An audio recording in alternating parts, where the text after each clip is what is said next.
Sur ce terrain public, les plants d'ambroisie prolifèrent et mènent la vie dure aux personnes allergiques.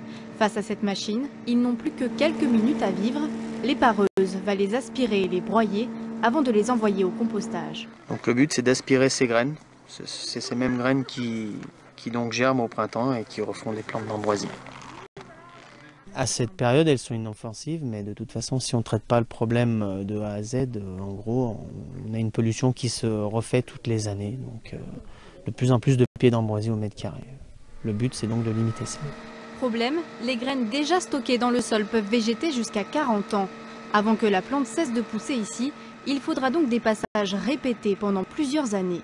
Toujours pas de méthode miracle donc pour éradiquer l'ambroisie, et ce n'est pas faute d'expérimenter.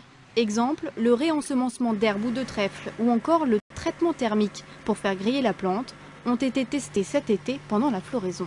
Le but est d'optimiser un peu la lutte. On a des techniques de lutte qui sont mises en place à l'heure actuellement. On a tendance à affronter les techniques de lutte les unes par rapport aux autres. Nous, notre objectif, c'est de combiner ces méthodes de lutte et d'essayer d'optimiser financièrement la lutte pour que, à long terme, on ait une efficacité un peu plus grande que ce qu'on a à l'heure actuelle. Derrière ces offensives, un véritable enjeu de santé publique.